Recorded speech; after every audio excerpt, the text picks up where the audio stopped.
Se você fechar os olhos por um momento e meditar com toda a força do seu coração e do seu entendimento e dizer para si mesmo que acredita em Deus, que Deus existe, quando você abrir seus olhos, verá que nada à sua volta mudou, que a realidade continua a mesma, que o mundo continua do mesmo jeito, cruel, desumano, terrível e com problemas que parece que ninguém é capaz de resolver. Isso nos mostra que no mundo como nós conhecemos, um mundo que funciona de forma tão perfeita, no sentido de que se vira sozinho, que ele caminha sozinho de forma tão perfeita, que tanto faz a pessoa acreditar que Deus existe, como acreditar que Deus não existe, que isso realmente não faz diferença. As coisas continuarão sempre andando do mesmo jeito. Haverá guerras, haverá fome, haverá dificuldades, desemprego, haverá lutas, ódio, enfim, todas as dificuldades com as quais nós convivemos diariamente, elas continuarão no mundo inteiro. Então parece não fazer muita diferença entre acreditar ou não em Deus, porque isso realmente não muda nada. A questão parece que não é essa. Às vezes a gente se apega a alguns conceitos que não fazem sentido. Por exemplo, crer em Deus envolve toda uma gama de outras questões que muitas vezes nós não levamos em conta. Então, acreditar em Deus não é o suficiente. Então, veja, por exemplo, que paradoxo, né? Você lê na Bíblia que que Jesus Cristo veio para nos dar vida e vida com abundância. E que o Senhor veio para nos dar paz. Nós encontramos uma pessoa na rua, se você encontrar um mendigo, você vai falar para ele: olha, Jesus te ama, Jesus vai te dar uma vida nova, Jesus vai te abençoar, tal. Mas você vai falar essas coisas e depois olhar para si mesmo e verá que tantas dificuldades existem na sua vida que não são resolvidas, que parece um engodo, parece um engano você falar para uma pessoa uma palavra dessa quando você mesmo não vive essa realidade.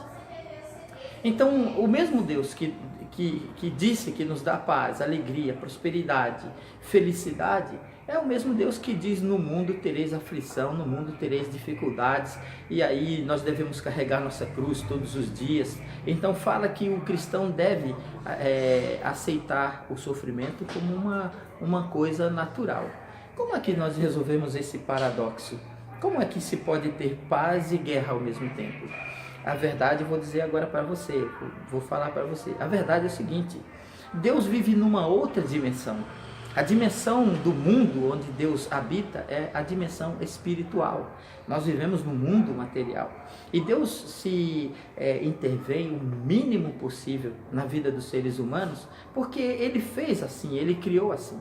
Deus só intervém na nossa vida quando nós buscamos a Ele, quando nós clamamos a Ele, quando nós pedimos essa intervenção através da oração, através da comunhão com Deus.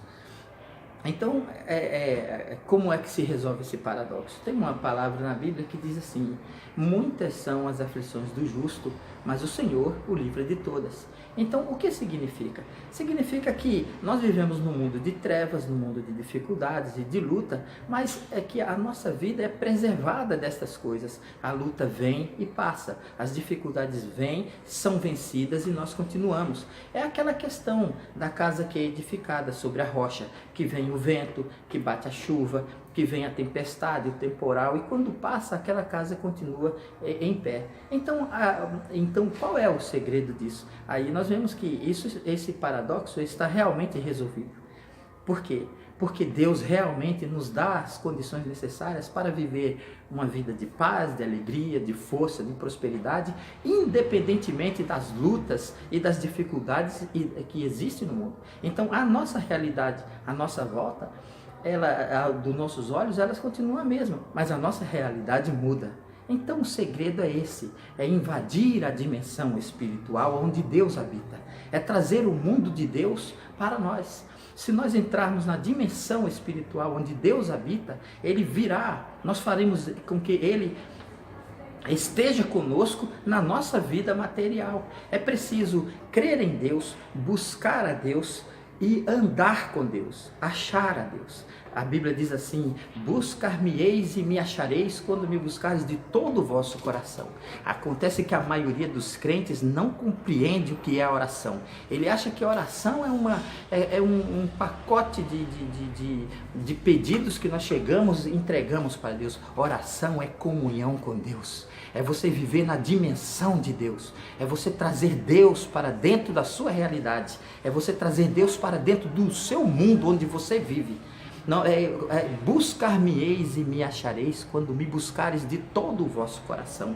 Então, quando encontramos a Deus, não apenas cremos em Deus, mas buscamos ao Senhor e encontraremos e andaremos com Ele e Ele estará conosco. Por isso, aquela passagem bíblica do livro de Salmos, o Salmo 23 diz assim: ainda que eu andasse pelo vale da sombra da morte, não temeria mal algum, porque tu estás comigo. Então o segredo é esse, é entrarmos na dimensão de Deus e trazermos Ele para dentro da nossa realidade. Não apenas crer de forma vazia e irresponsável, de querer falar para outras pessoas coisas que nós mesmos não vivemos. O mundo é mau, é cruel, é perverso, é um mundo de trevas, mas Deus está conosco. Ele é a nossa força, Ele nos dá vitória. As lutas vêm, elas não nos destroem, elas nos deixam no pó, elas não vão acabar com nossa vida, ela virá como uma tempestade sobre nós, mas passará, porque o nosso Deus é maior e está conosco todos os dias da nossa vida para dar vitória. Então, quando você pensar na oração, não pense dessa forma mesquinha como alguns pensam. Vamos orar pela democracia, vamos orar pela eleição, vamos orar por isso, vamos orar para ganhar um emprego, vamos orar. Você ora porque você precisa de Deus, você precisa trazê-lo para dentro da sua realidade, dentro do seu mundo, do mundo onde você vive. Essa é a dimensão de Deus, onde nós entramos através da oração. Contemplamos a sua força, a sua glória, seu poder, sua majestade, sua grandeza e trazemos Ele para dentro da nossa realidade. E aí podemos dizer com toda certeza: não temerei mal algum, porque tu estás comigo, a tua vara e o teu cajado me consolam. Busque a Deus de todo o seu coração e você vai encontrar. Então, quando você abrir os seus olhos depois da oração, você verá que o mundo não mudou, mas a sua realidade você pode mudar. Confie em Deus, em nome de Jesus Cristo.